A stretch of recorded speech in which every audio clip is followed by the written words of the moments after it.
Hello and welcome back to Degesch America Presents. I'm Ben Harrell, and as always, I'm so happy to have the opportunity to talk to all of you about the industry that I work in. On the last episode, we talked to Mike McLean about some of the duties that you have to perform during the aeration period, and he also filled us in on some of the pending label changes related to phosphine. Now, on this final episode of Season 4, we wanted to do something a little bit different and drill down into one particular type of fumigation that we haven't really covered on the podcast in much detail until today, and that's ship fumigations. So, we've invited Michael Carette-Meyers, Internal Technical Advisor for Degesch America, to join us to discuss some of the methods involved with fumigating vessels. So, please help me welcome Michael to the podcast. Okay, Michael, how you doing today? Doing excellent. It's a beautiful day. The sun is shining. And as we say in Washington, the mountain is out. I like that. So what I usually do at the beginning, and I know this is the first time you've been on the podcast, so I always give everybody kind of an opportunity to tell us a little bit about themselves. Well, hello. I'm Michael Carette-Meyers. I am a lifelong fumigator and pest elimination guy. I've been in the business officially for 38 years, although I started doing this with my dad when I was about 4 years old and grew up taking care of rodents and carpenter ants and all kinds of stuff and started fumigating in 1985.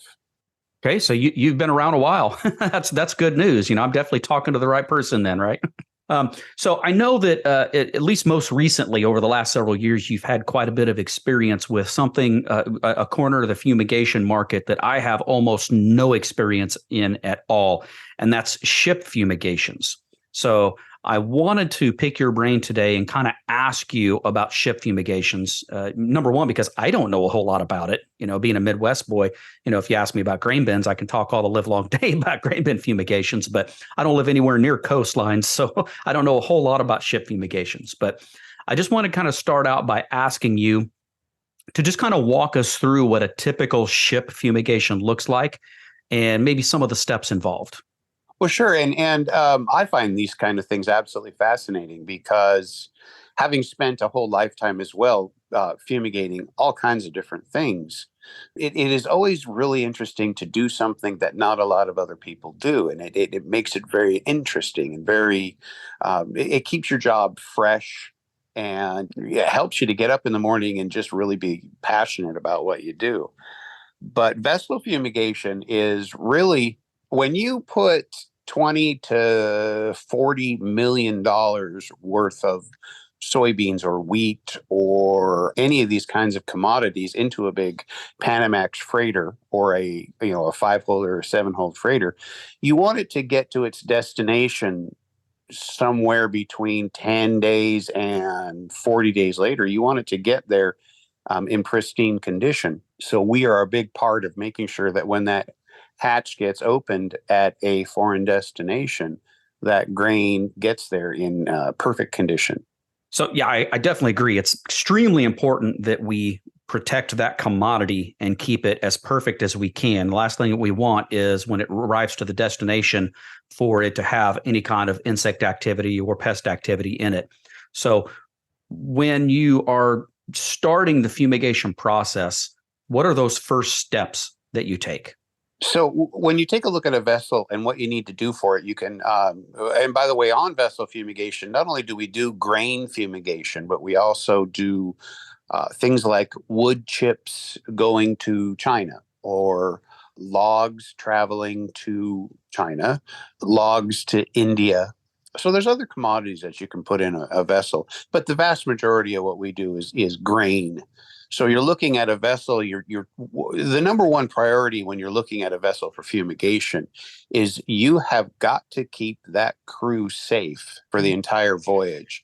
So you've got a vessel that's going to travel, let's say it's going to travel from the Pacific Northwest to China, and that's an 18-day voyage. And this vessel will be at some point, well over 1,000 miles out to sea and away from any kind of land. So that crew of, say, 22 vessel employees has got to be kept safe. It's got to be so that when those people are performing their tasks and performing their duties, they're going to get home safely from being aboard that vessel. So the number one priority is protecting the worker aboard the vessel and the worker actually applying the fumigant. So we're going to take a look at the vessel to see that it's suitable to be fumigated, meaning it's not an old rust bucket and it's full of holes. Right. If the fumigant was to leak out of the hold nearest where, for example, where the crew accommodations are, that fumigant could leak into the superstructure and hurt, if not kill a crew member. We can't have that happening. So we're inspecting the vessel to be sure that there are no cracks or gaps. One of the main ones has been where they'll run piping or electrical lines and such through the hatch wall into the main superstructure of the vessel. And those are a position where gas can travel from the grain into where the crew is. One of the greatest advances in vessels that's happened over the last several years is all of the crew areas, accommodation, staterooms, offices, mess, kitchens, is all above or at main deck or above. It used to be that a lot of those crew areas were slightly below deck, and that's when crew members used to get hurt from fumigation. But the only thing below deck now is storage areas and an engine room with massive ventilation. So the vessels are much more inherently safer than they were even 20 years ago. That's good. Yeah. Yeah, it helps facilitate what we do. So as you take a look at the vessel, and not only when we're looking at the vessel for suitability and checking for things like the rubber gaskets around the hatches where the hatch would seal to the vessel itself, and then any air circulation systems and such that are incorporated into the vessel to help aerate and keep the grain fresh as it travels. We have to be sure that we've identified these areas in the vessel where the gas could potentially come out. Now, phosphine gas, that's the most common gas we use in vessel fumigations. Phosphine gas has essentially a molecular weight that is really similar to the ambient outside air. So it really can just kind of come right out through the top, through any gaps or any holes in the hatches. You have to be super conscious to make sure that anything is sealed up. If they're out there sealing up the holds with extra tape or extra spray glue because they're concerned that rainwater will leak through the hatch, they know that there's a history with their vessel leaking. Well, if rainwater can leak in, gas can certainly leak out. So we're really checking that boat. Now, if it is just no way that this vessel can be sealed up enough to be fumigated or sealed up enough to keep the crew safe while the vessel's traveling, we simply advise the customer to not go to a destination that requires fumigation. Yeah, that makes perfect sense to me. So you talked about some of the safety considerations, which obviously are extremely important. What's some of the safety equipment that is necessary for the fumigators to use during the application process? And then also, what's some of the safety equipment that the crew should have on hand during that voyage? So when we do a fumigation, part of what we're doing with the vessel is we're having a pre-departure safety meeting with at least two people from the crew of the vessel who can understand English. And I say that only because so often the vessel crew personnel, they're not English speaking or English as a native language folks. So you work with the vessel's chief officer and captain. They determine two people on the crew that you actually have a safety meeting with. And you show them, we issue them and show them how to use a full face mask with a phosphine canister. And we issue them two masks and two canisters and show them how to put them on, and then encourage them, if they have others, just to be sure that they're using them correctly.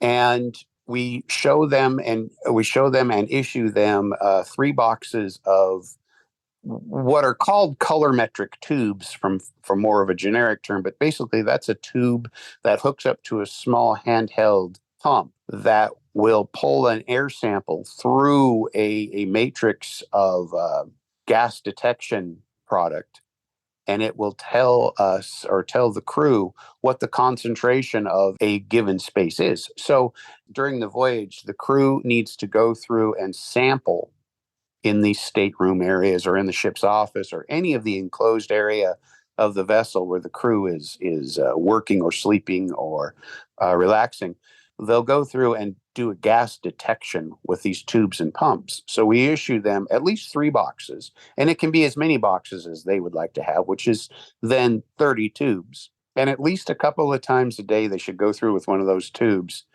And basically, you squeeze the little bulb pump on it, and it will pull a sample through and determine whether there's any gas at all. And the tubes are specific to phosphine. And you, of course, you're looking for a 0.3 part per million or less. And the crew is also taught that if it was more than 0.3 part per million, to open up the doors, portals, or whatever it is that helps the ventilation be encouraged, and continue to check those areas to be sure that the gas comes down. That's a precautionary step to be sure that there's no gas in any of those areas where they are. And one of the magical things that a lead fumigator really needs to do is help a vessel crew they can get very complacent and comfortable with the fumigation and do it over and over and over, just like a trap that a fumigator could fall into. And you really need to encourage that crew to do a good gas check and not just be complacent and really check. It's a long way out to sea to get some help for somebody that gets exposed to phosphine gas. And it's something that we just really pound home with them. And we try to have it be in a very positive but a very direct method. Please do this. So that's great to hear. I'm very happy to hear that there's a lot of discussion with the crew about the safety, because phosphine is one of those few fumigants that you can do in transit fumigations in very specific environments like rail cars and vessels. You can't do any public roadway fumigations with phosphine, but you can do in-transit fumigation, like I said, over waterways and then over rail lines with phosphine. And so having the people that are transporting that fumigated product from one area to another area, having them understand what's going on and giving them the tools and supplies needed to make sure that they're safe. Wow, what an important thing to do. And it's one of those really interesting moments where you want people to be comfortable with what you're doing. You want them to understand that it can be a very safe task. It can be a very safe enterprise. You just don't want them to take it for granted or to get too comfortable with it, or to have the fumigator delivering that message get too comfortable and complacent with it, because it is very, very important. So we're issuing them 2 masks, 2 canisters, the tubes, the pump. And then there are occasions where vessels will specifically request an electronic gas monitor, which is great. No problem. We can help them out with that. And then one of the other interesting things is we start to study how we fumigate in the United States at the exit ports for the grain. Some of the comparisons, like I'm working closely with our Canadian folks as well, where there's some very interesting things that they do. There's this contrast with U.S. fumigations, where that's the safety equipment that's issued. But then in Canada, they're issuing 4 SCBA systems to the vessel as well as the masks. And so individual countries' regulations are what dictate what safety equipment is required to be issued. But the fumigator's common sense as well. If it needs to be something more than is being issued, they should err on the side of caution. Oh, sure. And then as far as what does the applicator wear, that was part of what your question was the applicator doing the work. One of the really fortunate things for us when we're using aluminum phosphide in comparison to products like magnesium, the aluminum is going to react much slower. And so when you open that flask and begin applying the product, it could be as much as 24 hours, or, Ben, as you're well aware, it could also be incredibly impacted by the amount of moisture in the air and the outside temperature. So when we are actually applying the fumigant, we're not in an exposure situation. We're putting a solid fumigant into a grain mass, and we can smell the warning agents only because the warning agents are very aggressive, but we're not exposed to a level of part per million that doesn't even approach threshold limits, and it's well below the 0.3 part per million that you can be in for an 8-hour exposure. If I have an employee who is particularly concerned about what potential exposures there are, I will issue them an electronic gas monitor during the actual fumigation to help them see that it is dramatically safer. Sure. One of the differences, though, is that when we get into a situation like with a wood chip vessel, where the applied amount of fumigant can be double or even triple what a grain vessel has applied, because the concentration is a lot bigger and because you're in the commodity perhaps as much as 4 times as long as you are with grain, we will issue masks and canisters to those crew just because they're in with a lot more fumigant for a lot more time. So staying on that safety aspect, what are some of the safety considerations when you're fumigating a vessel? I mean, I would imagine that if you're on the water, you're sometimes dealing with slippery conditions or wet conditions on ship decks. A lot of stair climbing.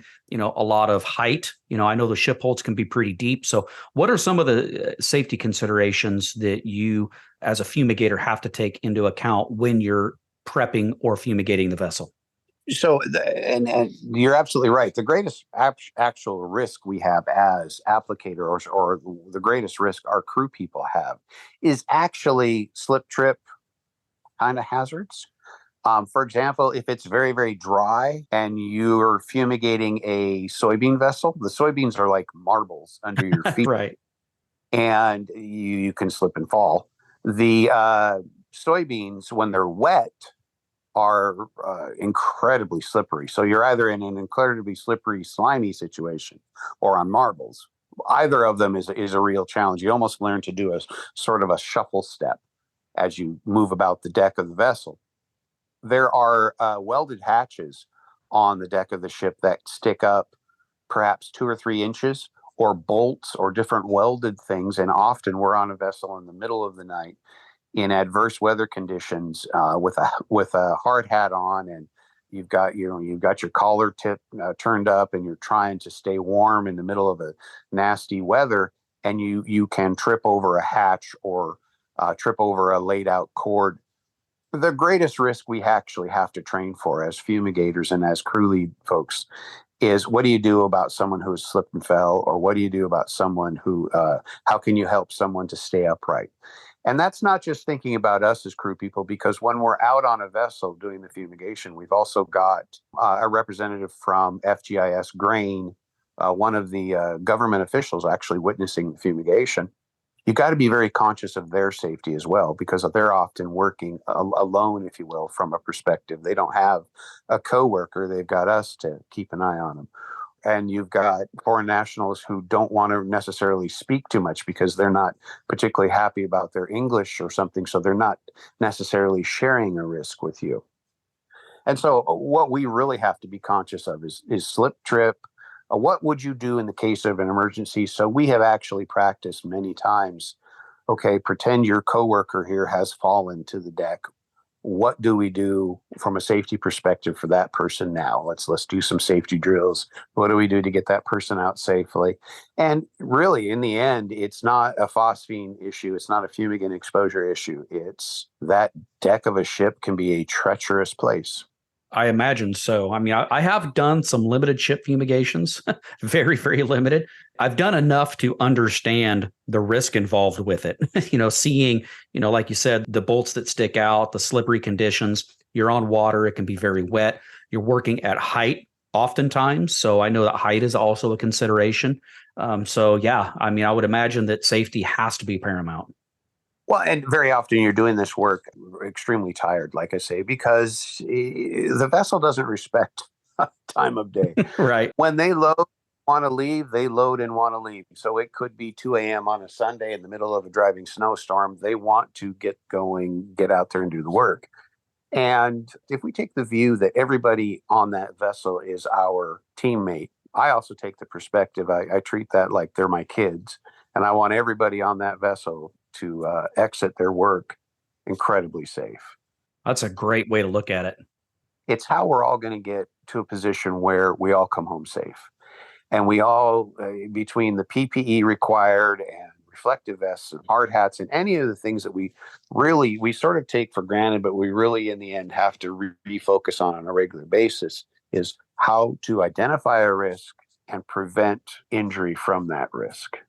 Right. I love the idea that you mentioned about practicing emergency situations and having discussions about how you would react to these different emergency situations. I think it's really important to think about things like that and to practice them in preparation, because the last thing that you want to do is run into a situation, an emergency situation where, say, somebody has to be rescued and you don't know what to do. You haven't practiced it.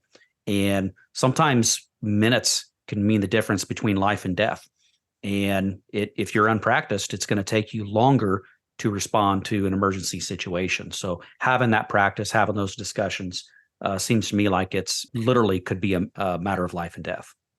Well, and it's really interesting. One of the things I really try to do with the folks I work with, even a veteran who's been around the business or someone who is a supervisor of mine, I try to take a look at this from their perspective and give them the tools they need to survive the moment. So one of the things that makes a new person's eyes light up, or someone who wants to move to the next level of supervision, is you take them aside and say, okay, let's do a drill where you are going to absolutely own an emergency situation and all of the communication that goes with it, so that when or if that situation ever came up, you just own it like crazy. And that's the kind of thing that makes their eyes light up. That's the kind of thing that makes it so that they have more satisfaction from their work. They're a lot more comfortable and confident in what they do, and they take it as a moment to grow in their own leadership. So when you're doing these things and you're teaching folks or you're coaching folks on how to be safe and stay safe on the deck of a ship, is just one more of the ways that we can help those who are trying to cultivate and grow to be that much more. And then one of the other things I love about it is when we approach the control room at a dock and say, hey, we want to do a drill, or when we approach someone that's at a grain facility and say, hey, let's do this together. Let's have a drill together on perhaps an employee who will pretend they fell and broke something or whatever the case may be. They love those moments too, where they're like, hey, we could use a brush up on how we approach this as well. And we really appreciate that safety perspective. With so many of our sites and our customers, safety is number one. Nothing comes higher. And when we show those we work with that is our priority as well, truthfully, your stock rises with these people. So if you want a site you're working with, and it could be a grain facility in the middle of the country, that's one of the really good ways to do it, is where you're showing them how seriously you take safety as well. And it gives everybody a chance to rise. What an excellent point. I really love that. That really shows true partnership between the fumigator and the people responsible for the fumigated vessel, grain bin, commodity, facility, whatever the case is. It really does show that true partnership. One thing I did want to ask you too, before we get too far into this, was I know that there are some destination country specifics on fumigants and fumigant use, but I wanted to just kind of dive in a little bit on how the fumigants are selected. Do the fumigators sometimes have options to choose which fumigant to use for vessel fumigations, or is that all dictated by the destination country's specific requests? The country receiving, or quite often the customer in the country receiving, can specify a fumigant dosage and request whether that is applied directly to the grain or if it's applied in a dust retention sleeve so that the dust can be removed before discharge of the commodity. And each country is a little bit different. And then sometimes even within a country, there'll be a regulation, say at 33 gram per 1,000 cubic feet of application. But a customer will specifically say, no, I really want this applied at 45 gram per 1,000. And as long as their request is above the minimum for that country and below the maximum for a label rate, we will accommodate whatever they need. And I mentioned direct and dust retain. For example, China will specify that anything they receive, the fumigant, the solid fumigant, goes inside of a dust retention sleeve. And then when they open up the hatches and do aeration at destination in China, one of the crew people will simply pull that sleeve out, and that can be disposed of so that the inert clay powders and such that are part of the fumigant can simply be disposed of.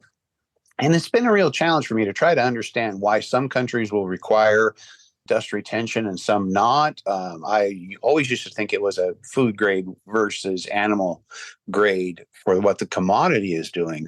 But I think it also really gets into what kind of cleaning facilities they have on the receiving end for dust removal and such. Okay, that makes perfect sense to me.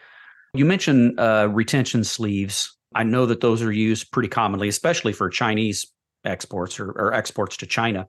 What's some of the other equipment? I know we use the recirculation system in a lot of grain bins, especially when we're fumigating with phosphine. That's cycling the fumigant down through the grain mass. And to the best of my knowledge, at least every ship fumigation or vessel fumigation I've been involved in, they've also used recirculation during the fumigant exposure period. Is that the case? And if so, what's some of the equipment that is needed for that? The U.S. regulation gets into 20 meters of depth. So if a hold is 20 meters or deeper, you need to use a recirculation system. So basically what the recirculation system is doing is it's sucking air and fumigant that is volatilizing from the top of the grain mass and then blows it into the bottom of the grain mass through a system of what equals out to be about 320 to 350 linear feet of various kinds of tubing. One of the interesting things about phosphine gas and a lot of fumigants out there on the market with the average commodity of wheat or soybeans or whatever, if you didn't do any recirculation at all, fumigant is really going to go about 10 feet a day. So if your hold is, say, 60 feet deep, it's going to take 6 days for that fumigant to penetrate to the bottom of the hold. And then if you've got a further minimum of 4 days, for example, based on temperature and such, that the fumigant has to be within the commodity to achieve the wanted kill, you're talking about 10 days of fumigation time before you've killed the target pest. What the recirculation does by sucking it off of the top and blowing it into the bottom, it takes that 6 days for fumigant spread down to 1. It's forcing the air through the grain. So that's a critical piece of equipment, either on a fumigation that is of a too short of a time frame, say grain traveling from the Gulf into Mexico, or one of the ones we do quite a bit is wheat traveling from the Pacific Northwest down into Central and South America. We'll do fumigation on vessels into places like Guatemala and El Salvador, where you're getting perhaps about a 7-day exposure. Well, if it took 6 days just for the fumigant to penetrate to the bottom of the hold, you're not going to get a good kill. The recirculation fixes that. So I know, especially when you're dealing with destination countries with different regulatory requirements, I would imagine the paperwork for these fumigations can get a little tricky. So I did want to ask you, what are some of the paperwork requirements for the fumigator that we have to worry about when fumigating vessels for export? And one of the interesting things is that there is a script of sorts. There's a one-page document that USDA FGIS, Federal Grain Inspection Service, requires we say certain things and we write certain things. And there will actually, every time you do a fumigation for export grain where there is a phytosanitary certificate being written, there will be a government officer watching you do your safety meeting and watching you do the conversation with the vessel and then actually watching the fume. And so they actually will have something where there is, did you mention the amount of gas that can be in a space where you're working? Did you have it written down for the voyage time? What is the temperature? What is the time of day? There are several things that need to be in that record. Interestingly, most of them are the same information that you would have if you were fumigating a grain bin in Cairo, Illinois. It's the same conversation about temperature, time of day, what your application rate is. The only things that start to get added are what's your destination, what special things that are going on with that vessel, like if the holds need to get a physical seal when you're done, which is just basically a tool that the importing country will go aboard the vessel and look to see if any of the holds have been opened or tampered with.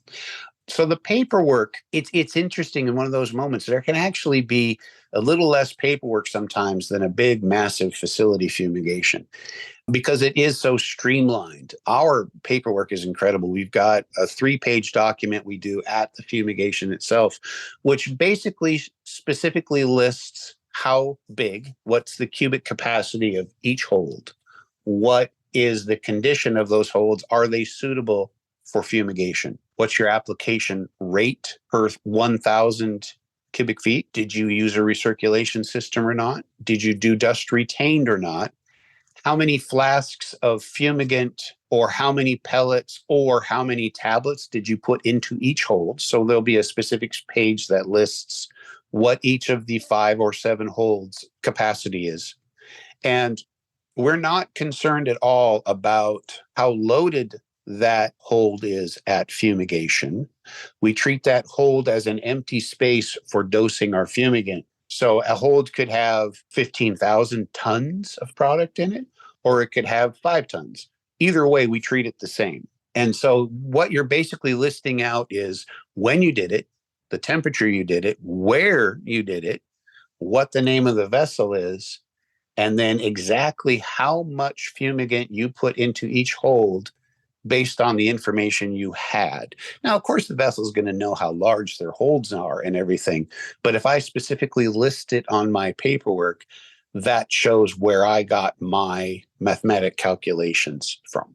That paperwork also testifies, if you will, that we did issue the 2 masks, 2 canisters, 3 boxes of tubes, 1 pump, and any other safety equipment issued to the vessel. It is a central point where everything about that fumigation was documented. It also documents the names of the 2 crew people who were specifically instructed with listening to our safety talk so that if there was ever any issues, they could say, well, who on the crew did you discuss this with? And we can use their names and say, here's who we dealt with.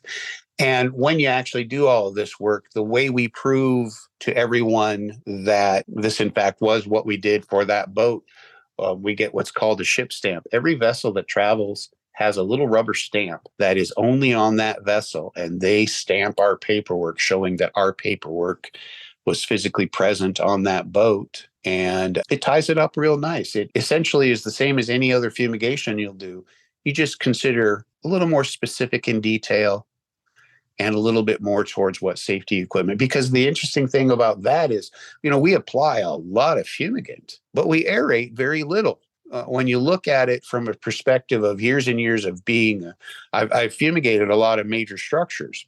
The aeration of that structure is critical in what you did and how you cleared it for the people to come back to work and continue to make their cookies or whatever the case may be. But when you fumigated these vessels, they sail away under gas. And you may see that vessel again in 6 weeks or in 2 years or 10 years. But really, for all the fumigant we apply, we aerate very little of it. That's done at the receiving port. So we've got to be very careful that those folks who are doing the aeration are for the crews on board, that they know exactly what they're aerating and how much there was applied. Sounds critical. Sounds very similar or almost like a modified fumigation management plan specifically designed for vessel fumigation. Yeah, that's exactly what it is. It is a very good fumigation management plan. It is a plan that really shows everything. It really is, in the end, it's a combined, while we're still doing an FMP, a fumigation management plan for a vessel that's separate because of regulatory concerns, it really is one document in the end that does everything. And it can travel with the vessel so that if there's any questions at any point.